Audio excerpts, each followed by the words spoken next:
sida aan hore ugu soo hadalnay qanjirka thyroid glandka waa qanjirka ku yaala dhuunta qaab ahaana u eg sida balanbaalista. qanjirkaas shaqooyinka ugu badan ayuu door ku leeyahay ee jirka bani'aadanka dhexdiisa. waxa ugu badan uu ka qayb qaato waxaan ku sheegnay inay tahay metabolic rate. waxaan ku soo sheegnay inay tahay metabolic rate falgalada kiimikeed ee dheefshiidka marka uu jirka bani'aadanka sameysanayo, marka ay noqoto catabolism iyo marka ay tahay anabolism. in la isku burburiyo waxyaabihii waaweynaa uu qofka isticmaalay, cuntooyinka kala duwan, waxyaabaha jirkiisa soo galay, iyo in la isku dhiso ama la isku diyaariyo taasoo loo yaqaano anabolism. waxyaabo yaryaraa sida proteiniska, amino acidska, fatiska, waxyaabahaas in ayagana la isku dhiso taasoo uu jirka uu isticmaalayo si keed ahaan, energy ahaan markii loo baahdo in dhiig la soo raacsiiyo. iyo shaqooyin kale oo aan dhihi karno had iyo jeer dabcan door weyn uu ku leeyahay. waxaa ka mid ah neefsashada qofka bani'aadanka, heerkulka, wadna garaaca, dheefshiidka, dhammaan waxyaabahaas oo dhan. dhammaan asxaabteyda inta igu cusub, inta hadda nagu soo biirtay, waxaan idin leeyahay assalaamu calaykum waraxmatullaahi wabarakaatu. intaanan mowduuca aanan gudagelin, horta waxaan idinka rabaa subscribe-ka inaad saartaan. dabcan waad ka mashquuli doontaan, waana dabcan qofku waa uu hilmaami karaa, laakiinse intaasoo dhan waxaan kaa codsanaa ugu horeyntii inaad subscribe-ka saartid, like gareysid, share gareysid. taasi waxay ii tahay inaan hiigsado meel aada u sareyso, dad badanna uu gaaro, mowduucaana laga faa'iidaysto. waxaan maanta ka hadlaynaa, aan rabnaa inaan isbarbar dhigno labada cudur ee ugu saameynta badan marka uu cilidoobo ama uu xanuunsado thyroid glandka, qanjirkii aan ugu soo hadlay mowduucyo hore.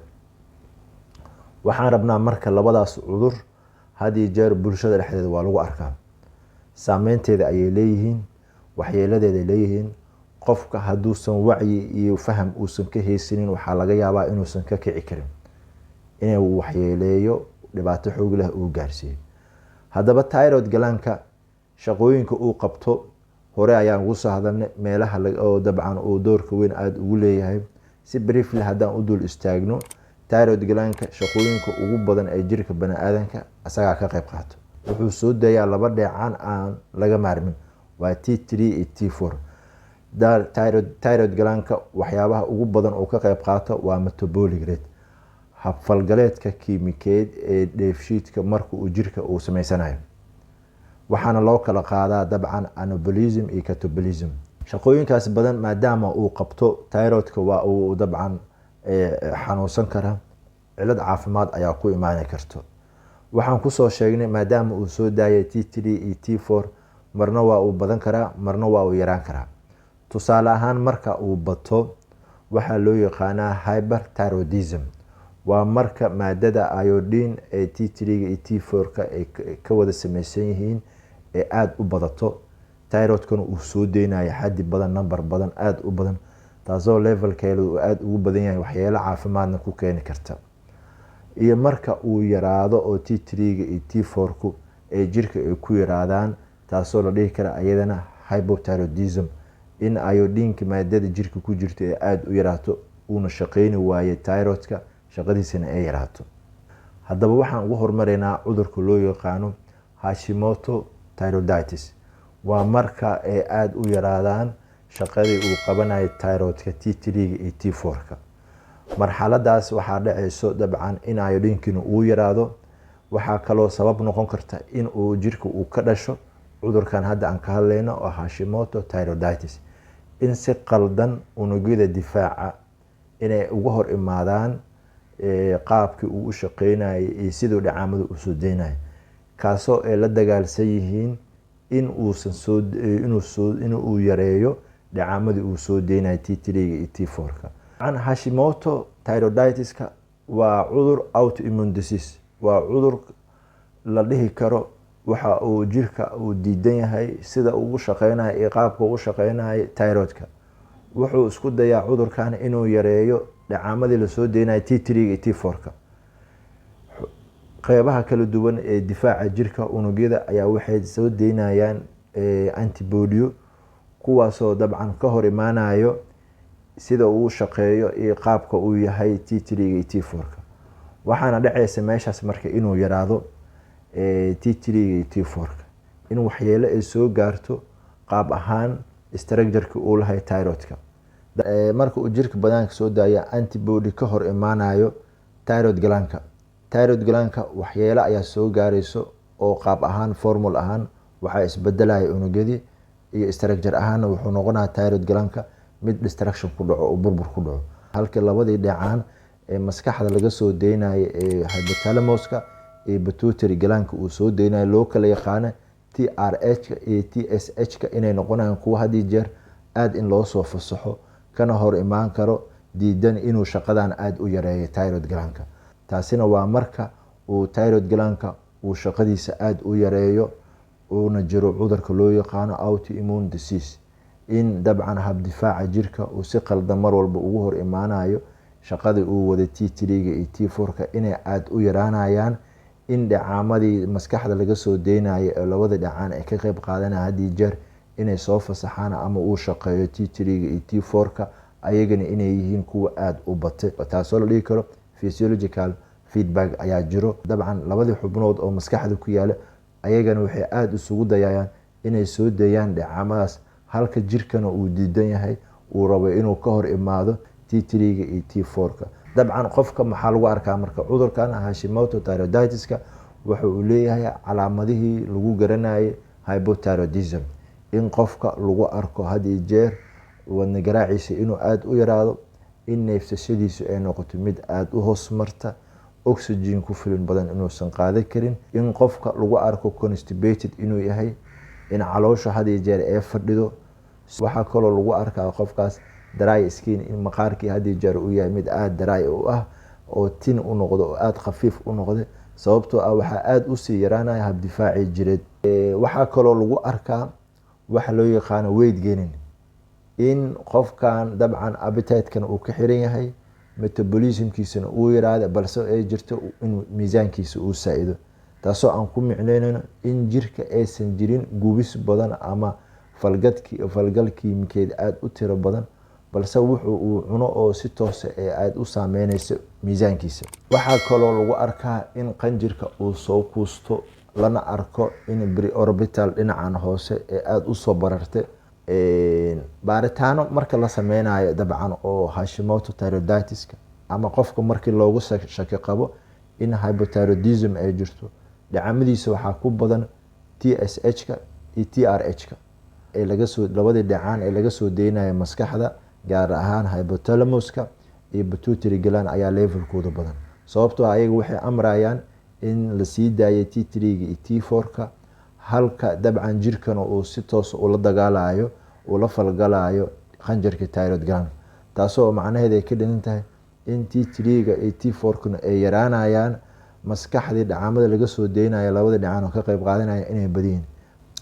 marka marxaladan Hashimoto thyroiditis yaa u badan marka populationka markii loo fiiriyo ama bulshada dhexdeeda markii loo fiiriyo, da-da ugu badan uu ku dhaco waa 40meeyada wixii ka badan, yacni 50 ilaa iyo 60 inta u dhaxayso ayaa had iyo jeer lagu arkaa. populationka kaloo lagu arko waxaa ka mid ah hooyooyinka qaybaha kala duwan, wuxuu had iyo jeer u badan yahay female-ka marka loo fiiriyo male-ka. sidoo kale waxaa kaloo lagu arkaa inuu u badan yahay Hashimoto thyroiditis dadka meelaha badaha ka fog ee ku yartahay macdanta kala duwan ee badda laga helo, sida iodine-ka.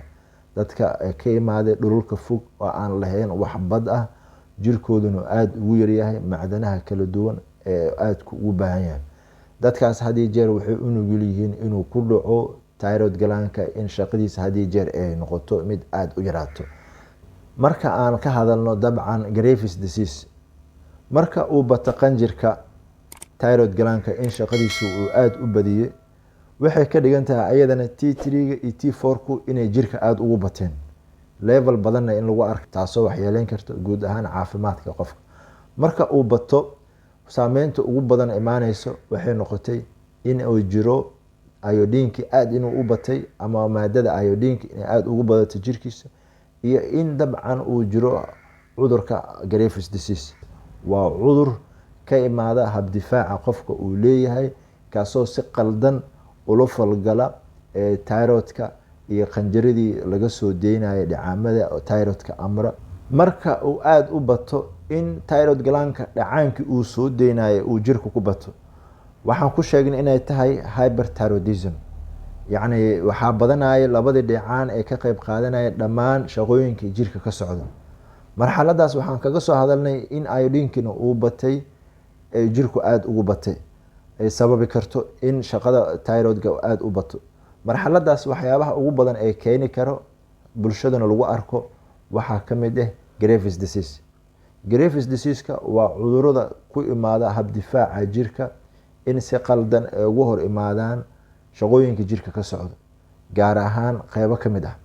waxaa ka mid ah marka inuu si toos u soo daayo unugyadii difaaca jirka antibody, kuwaasoo si toos ula falgalayo dhammaan endocrine systemka, in uu fariime u diraan dhanka iyo maskaxda si loo soo daayo dhacaamo aada u badan, kuwaasoo ka qayb qaata T3 iyo T4 ayagana dabcan inay aada jirka ugu bataan, taasoo aan dhihi karno inay tahay feedback dhanka positive ah, yacni dalabaad badan oo dhacaan badan in jirka lagu soo fasaxo ay tahay. dabcan unugyada habdifaaca jirka ayaa waxay dirayaan immunoglobulin loo yaqaano TSI, thyroid stimulating immunoglobulin, si toos ayaa waxay ugu qayb qaadanayaan ama ay dalbanayaan oo aad in T3 iyo T4 aada loo soo fasaxo, xaddi badanna loo baahan. taasi waxay keenaysaa marka in dhacaankii pituitary galaanka ay soo fasaxaye thyroid galaanka T3 iyo T4 inuu asagana shaqo badan oo aada ugu qayb qaato, amraya marka in T3 T4 tiro badan loogu baahan yahay jirka. maxay keenaya marka haddii arrintaas ay dhacdo? dabcan waxay sababtay in metabolic rate-kina aada u bato, in jirka ay jirto falgal kiimikeed aada u tiro badan mar walba uu sameysanayo, waxayna ka timid in habdifaaca ama unugyada difaaca ay u dirayaan antibody, kuwaasoo ay dalbanayaan in lasoo daayo number badan oo T3 iyo T4 dhacaankaas, kaasoo saameyn ku leh caafimaadka qofka uu leeyahay. waxyaabaha ugu muhiimsan ee lagu arki karo qofka maxaa ka mid ah tachycardia, garaaciisa wadnaha aada inuu u saa'iday, in qofka mar walba haddii jeer uu dareemayo wadna garaac saa'id ah. sidoo kale waxaa kaloo lagu arki karaa heat intolerance, kuleylka inuusan u dulqaadan karin, wax walbo kuleyla uu dhibayo, sababtoo maxay tahay waxaa jira thermoregulationkiisa aada u badan, metabolic ratekiisa aada u bata. sidoo kale waxyaabaha kaloo aada ugu muhiimsan uu ka qayb qaadan karo waxaa ka mid ah dhidid.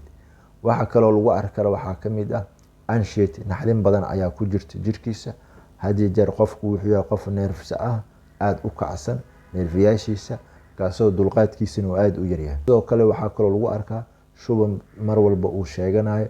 waxaa kaloo lagu arkaa waxa loo yaqaano weight loss, miisaankiisa aada u yar, miisaankiisa wuu sii yaraana, qofku wuxuu noqonaa qof sii baaba-a. qofka markuu T3 iyo T4 aada ugu bataan, cudurkan Graves disease-kana loogu shakinayo in lagu arko hurdadiisu aada u yaraata. sidoo kale waxaa kaloo lagu arkaa gariir, in qofkan jirkiisa uu ku jiro gacmaha iyo qeybaha hoose adimaha in tremor gariir lagu arko. waxaa kaloo lagu arkaa in gacmihiisa ay yihiin kuwo gudguduudan, kuwo xinjiro dhiigdhiig ah oo dhinacyada uu soo fadhiistay, taasoo loo yaqaano palmar erythema. calaamado aada u tiro badan ayuu leeyahay qofka marka uu aada ugu bato T3 iyo T4. qofka marka uu dabcan Graves disease uu yahay, waxaa kaloo lagu arkaa indhihiisa inay aada usoo kuustaan, ee aada u weynaadaan. waxaa kaloo lagu arkaa qanjirka inuu aada usoo bararo, oo ay tahay dabcan inuu shaqo badan uu ku jiro oo T3 T4 badan uu soo deynayo, taasoo ay ka dhigan tahay in ay jirto barar weyn oo loo yaqaano goiter. haddaba dabcan labadan cudur Hashimoto thyroiditis-ka iyo Graves disease-ka waxay ku kala duwan yihiin markaan soo gabagabayno. midna inuu yahay metabolismka inuu aada u yaraado, oo falgalada kiimikeed ee dheefshiid inay aada u yaryihiin, midna uu yahay falgalada kiimikeed ee dheefshiid inay aada u badiyin, kuwaasoo loo yaqaano metabolism rate. midna wuu yaraanaa, Hashimoto disease-ka waa uu yaraanaa, halka Graves disease-kana uu badanayo. calaamadaha waa ay ku kala duwan yihiin, marxaladahana waa ay ku kala duwan yihiin. aada iyo aada idinkaga mahad celinaa dhageysiga iyo la socodka ala socotiin. Next slide waxaan soo gelin doonaa daawooyinka lagu daaweeyo, waxyaabaha qofka u haboon, sida loogu hortagi karo iyo sida daawooyinkaas loo qaadan karo. Dhammaantiin waxaan idin leeyahay wassalaamu calaykum waraxmatullaahi wabarakaatu.